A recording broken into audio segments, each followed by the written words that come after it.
నమస్తే welcome to Aadab Hyderabad. ఇప్పుడు మనం 21st సెంచరీలో ఉన్నాం. ఇప్పుడు 21st సెంచరీ అంటే ఏం గుర్తొస్తాయి మనకు mostly telephones, cell phones, tabs, laptops, digital evolution అని చెప్పొచ్చు ఒక రకంగా చెప్పాలంటే.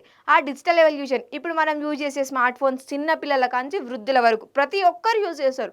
అది ఎన్ని గంటలని కూడా మనకు ఒక రిస్ట్రిక్షన్ లేదు. అదే ఇప్పుడు మన మమ్మీ డాడీ వాళ్ళైతే మనం ఫోన్ చూస్తే తిడతారు. చిన్న పిల్లలకి తినాలంటే ఫోన్ ఇస్తారు. పెద్దవాళ్ళు ఫోన్ యూజ్ చేస్తారు. ఇంకా వాళ్ళకి ఫోన్ యూజ్ చేయడం ఎట్లా నేర్పించినాక వాళ్ళు చూసుడు మనకంటే ఎక్కువ చూస్తారు. అట్లా చూడడం వల్ల ఎలాంటి ప్రోస్ ఉన్నాయి, ఎలాంటి కాన్స్ ఉన్నాయి, అసలు ఏమవుతుంది ఇప్పుడు, ఏం చూస్తున్నారు, దానివల్ల ఎలాంటి ఎఫెక్ట్స్ ఉన్నాయని ఇప్పుడు మనం తెలుసుకుందాం. డిజిటల్ మోజు ఆరోగ్యానికి ముప్పు. డిజిటల్ భూతం బారిన పడుతున్న యువత. రాత్రి వేళ వినియోగంతో నిద్రలేమి సమస్యలు. ఏడాదికి 1,00,000 కోట్ల గంటలు స్మార్ట్ ఫోన్ల పైనే. డిజిటల్ డీటాక్స్తో ఒత్తిడికి చెక్. కుటుంబంతో సమయం ఆరోగ్యానికి మేలు. డిజిటల్ బర్న్అవుట్ పై నిపుణుల హెచ్చరిక. ఇక్కడ చూసుకున్నట్టయితే ఇప్పుడు ఈ డిజిటల్ భూతం అనేది మనకు ఒక డిజిటల్ అనేది ఒక భూతం లాగా మారిపోయింది. ఎస్పెషల్లీ అమాంగ్ యంగ్ పీపుల్కి ఎక్కువ యంగ్ పీపుల్ మనం ఎక్కువ అడిక్ట్ అయిపోయినాం. ఎందుకు? ఆ డిజిటల్ అనేది మనకు అలవాటు అయిపోయింది. మనం డైలీ యూస్కి కాల్స్, చాట్స్, వేరే వర్క్ పర్పస్ కానీ స్టడీ పర్పస్ కానీ ప్రతి ఒక్కటి అందులోనే చూస్తున్నాం. సో ఎక్కువ యూత్ అనేది అట్రాక్ట్ అయింది. కానీ ప్రతి ఒక్క జనరేషన్ వాళ్ళు చిన్నపిల్లల నుంచి ప్రతి ఒక్కరు ముసలి వాళ్ళ వరకు కూడా ఫోన్ అనేది ఎక్కువ యూజ్ చేస్తున్నారు. అసలు ఎందుకు ఇంతగానం అవుతుంది? ఈ డిజిటల్ బర్న్అవుట్ అనేది ఎందుకు అవుతుంది? సాంకేతికత మనిషి జీవితాన్ని సులభతరం చేసిన అదే సాంకేతికతకు బానిస కావడం కొత్త సవాళ్ళను తెస్తుంది. రోజుకు గంటల కొద్దీ స్మార్ట్ ఫోన్లు, సోషల్ మీడియా, ఓటీటీలతో గడపడం వల్ల మానసిక ఆరోగ్యం దెబ్బతింటోందని తాజా అధ్యయనాలు చెప్తున్నాయి. అందుకే ఇప్పుడు ప్రపంచవ్యాప్తంగా డిజిటల్ డీటాక్స్ జీవన శైలికి ప్రాధాన్యం పెరుగుతుంది. ఇప్పుడు చూసుకున్నట్లయితే ఈ టెక్నాలజీ వల్ల మన డైలీ లైఫ్లో మనం చేసే యాక్టివిటీస్ అన్నీ ఒక యూజువల్ కంటే ఈజీ ఫార్మాట్లో అవుతున్నాయి. కానీ అదే డిజిటల్ టెక్నాలజీ వల్ల మనం ఒక స్లేవ్ లాగా అయిపోతున్నాం. ఏది ఆల్రెడీ మన దగ్గరకు వచ్చేస్తుంది ఇప్పుడు మనం టెక్నాలజీ యూజ్ చేసి. కానీ అదే మనం కంప్లీట్గా అడిక్ట్ అవ్వడం వల్ల మన లైఫ్కే పెద్ద ప్రాబ్లం ఉంది. ఓటీటీస్ కానీ గేమ్స్ కానీ ఇప్పుడు ఏ మూవీ వచ్చినా ఓటీటీలో చూడడం, ఏదైనా గేమ్ రాత్రి 12, 2, 3 దాకా ఆడడం. అలా చేయడం వల్ల ఏమవుతుంది? మన ఆరోగ్యం దెబ్బతింటుంది. మెంటల్గా మనం ఫోకస్ చేయలేము, చదవలేము, మైండ్కి అసలు రెస్ట్ అంటూ ఉండదు. కంటిన్యూగా ఒక 1 అవర్ రీల్స్ స్క్రోల్ చేస్తే ఏముంటుంది అక్కడ? ఏముండదు. ఒకటి వెళ్ళడం వల్ల మన డోపమైన్ అనేది రిలీజ్ అవ్వదు. మనం కరెక్ట్ ఉండం. ఒక రీల్ మోటివేషన్ వస్తే, ఒక రీల్ నార్మల్గా వస్తుంది, ఒక రీల్ న్యూస్ వస్తుంది, ఒక రీల్ క్రైమ్ వస్తుంది. అట్లా వేరే సెక్టార్స్లలో రావడం వల్ల డిఫరెంట్ అన్నీ అబ్జర్వ్ చేసుకోవడం వల్ల మన మైండ్ అనేది చాలా ఖరాబ్ అవుతుంది. ఇప్పుడున్న ఈ జనరేషన్, ఇప్పుడు వస్తున్న కొత్త జనరేషన్ పిల్లలు ఏం చేస్తున్నారు, ప్లస్ ఇప్పుడు యంగ్ పీపుల్ ఏం ఫాలో అవుతున్నారంటే డిజిటల్ డీటాక్స్. ఈ డిజిటల్ డీటాక్స్ ఏంటి అసలు మనం ఇప్పుడు తెలుసుకుందాం. డిజిటల్ ప్రపంచమే ఇప్పుడు మనిషి జీవితానికి ముఖ్యమైపోతుంది. ఉదయం నిద్ర లేచింది మొదలు రాత్రి విశ్రమించే వరకు smart phone, social media, OTT వేదికలు, వీడియో కాల్స్, ఆన్లైన్ గేమ్స్తోనే ప్రజలు ఎక్కువ సమయం వెచ్చిస్తున్నారు. విజ్ఞానం కోసం అయితే పర్వాలేదు, కానీ ఇదే అలవాటుగా మారితే క్రమంగా మానసిక, శారీరక ఆరోగ్యంపై తీవ్ర ప్రభావం చూపుతుందని నిపుణులు తీవ్రంగా హెచ్చరిస్తున్నారు. చేతిలో ఫోన్ లేకపోతే ఏదో పోగొట్టుకున్నట్టు అనిపించడం మొదలుకొని మన చుట్టూ ఏం జరుగుతుందన్న విషయం పట్టించుకోకుండా అందులోనే మునిగిపోవడం, నిద్ర సమయాన్ని కూడా ఫోన్ కోసం త్యాగం చేయడం వంటి పరిస్థితులు పెరుగుతున్నాయని, ఇవన్నీ డిజిటల్ బర్న్అవుట్కు ప్రధాన సంకేతాలని నిపుణులు తెలియజేస్తున్నారు. షాకింగ్ నిజాలు వెల్లడించిన అధ్యయనాలు మానసిక ఆరోగ్య అవగాహన కోసం పనిచేస్తున్న mental health first aid India నిర్వహించిన అధ్యయనంలో సోషల్ మీడియాను ఎక్కువగా వినియోగిస్తున్న వారిలో గణనీయమైన శాతం మంది తీవ్ర మానసిక ఒత్తిడితో సతమతం అవుతున్నట్లు వెల్లడైంది. మరోవైపు కేంద్ర ప్రభుత్వం విడుదల చేసిన 2025-26 ఆర్థిక సర్వే కూడా మితిమీరిన డిజిటల్ వినియోగాన్ని నిశ్శబ్ద డిజిటల్ సంక్షోభంగా అభివర్ణించింది.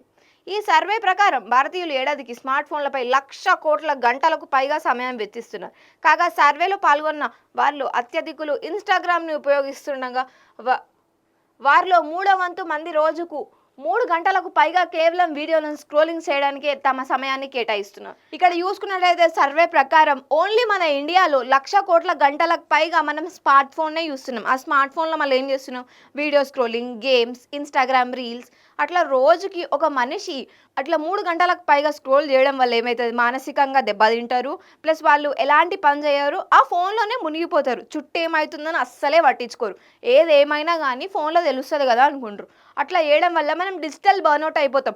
పడుకోకుండా ఫోన్ చూడడం, నైట్ టైం వరకు సిరీస్‌లని, గేమ్స్ అని, మూవీస్ అని, వెబ్ సిరీస్ అని ఇవన్నీ చూస్తూ ఉండి ఫోన్‌ని త్యాగం చేయడం వల్ల ఏమైతది? మనకే మెంటల్‌గా హెల్త్ డిస్టర్బ్ అయితది. మెంటల్‌గా హెల్త్ డిస్టర్బ్ అయితది. ఫిజికల్‌గా కూడా నువ్వు ఏ పని చేయకుండా అట్లనే ఉండిపోతావు. సో, ఫిజికల్‌గా, మెంటల్‌గా పక్కా ప్రాబ్లమ్స్ అనేవి వస్తాయి. హెల్త్ ప్రాబ్లమ్స్ వస్తాయని చెప్పేసి సైంటిస్టులు చెప్తున్నారు. యూట్యూబ్‌లో షార్ట్ వీడియోలు చూసేవారి సంఖ్య కూడా దేశంలో గణనీయంగా అతివేగంగా పెరుగుతోందని తెలుస్తుంది. ఇది ప్రమాదకరంగా పరిణమించే ఛాన్స్ ఉందంటున్నారు నిపుణులు.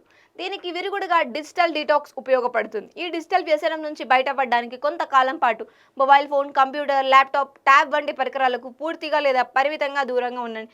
డిజిటల్ డీటాక్స్‌గా పిలుస్తారు.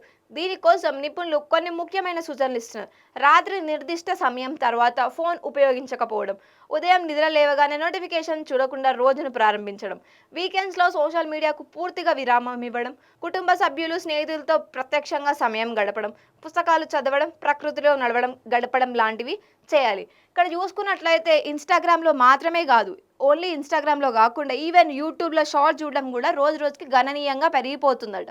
సో, అట్లా చేయడం వల్ల ఏమైతుంది? ఈవెన్ ఆ షార్ట్స్ వల్ల కూడా అంతే మెంటల్ హెల్త్ అనేది డిస్టర్బ్ అయితది.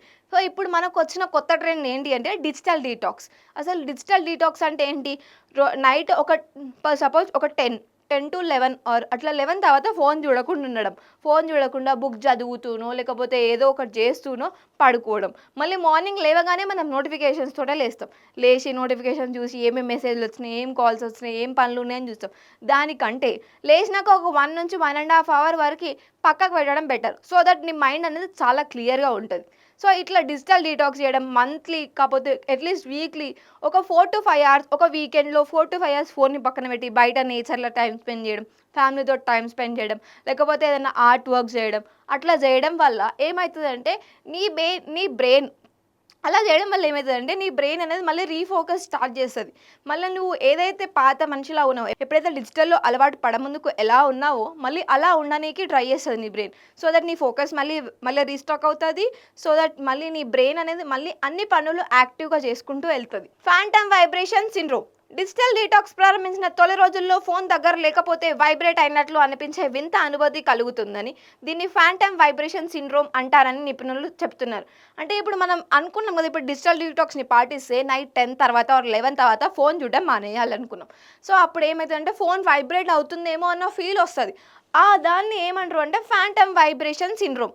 ఎందుకంటే మనం అదివరకి ఫోన్ నోటిఫికేషన్ సౌండ్స్‌కి, కాల్స్, రింగ్ టోన్స్‌కి అలవాటు పడిపోయి ఉన్నాం. ఫోన్ సైలెంట్‌లో ఉంటే వైబ్రేషన్ మోడ్‌లో అలా ఉండిపోయినాం కాబట్టి మనం ఫోన్ దూరం పెట్టినప్పుడు ఏమైతది అనంటే మనము ఈ వైబ్రేషన్ అనేది సిండ్రోమ్ అనేది ఫేస్ చేస్తామట. వారం రోజుల పాటు ఫోన్‌కు దూరంగా ఉంటే ఈ లక్షణం తగ్గిపోయి ఏకాగ్రత పెరగడంతో పాటు కళ్ళ అలసట, తలనొప్పి, మానసిక ఒత్తిడి తగ్గుతాయని స్పష్టం చేస్తున్నారు. పెరుగుతున్న డి పెరుగుతున్న డిజిటల్ డీటాక్స్ రిట్రీట్స్. ఈ సంక్షోభం నుంచి బయటపడేందుకు దేశంలోని పలు ప్రాంతాల్లో సరికొత్తగా డిజిటల్ డీటాక్స్ రిట్రీట్స్ నిర్వహిస్తున్నారు. ఇక్కడ పాల్గొనేవారు 4-5 రోజుల పాటు రిసార్ట్లు లేదా ప్రకృతి ఒడిలో గడుపుతూ తమ మొబైల్ ఫోన్లను, ఇతర ఎలక్ట్రానిక్ పరికరాలకు పూర్తిగా దూరంగా ఉంటున్నారు. అక్కడ ధ్యానం, యోగా, పుస్తక పఠనం, బృంద కార్యకలాపాలు, ప్రకృతి విహారాల ద్వారా మానసిక ప్రశాంతతను పెంపొందించుకునేలా ఈ కార్యక్రమాలు రూపొందిస్తున్నారు. తల్లిదండ్రుల పాత్ర పిల్లల్లో స్క్రీన్ వ్యసనాన్ని తగ్గించడంలో తల్లిదండ్రుల పాత్ర అత్యంత కీలకమని నిపుణులు పేర్కొంటున్నారు.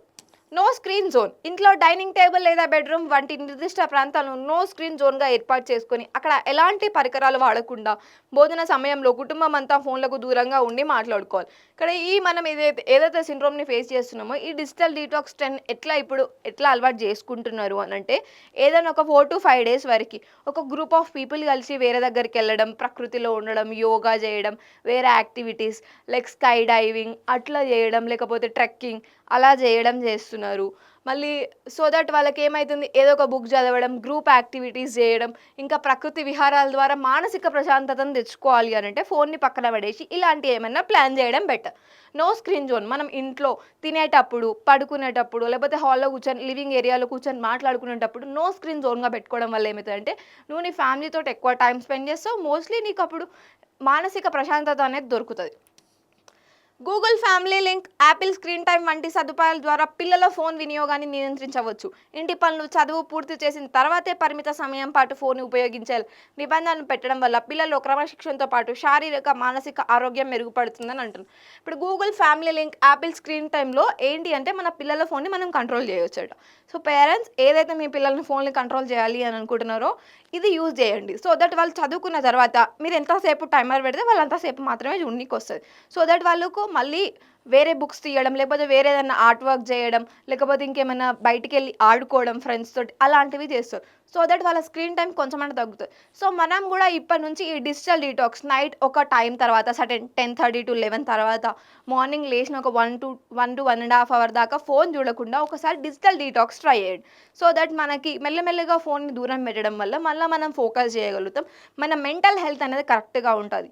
ఈ జనరేషన్ పిల్లలకు చెప్పేది ఏంటంటే just try the digital detox. Thank you.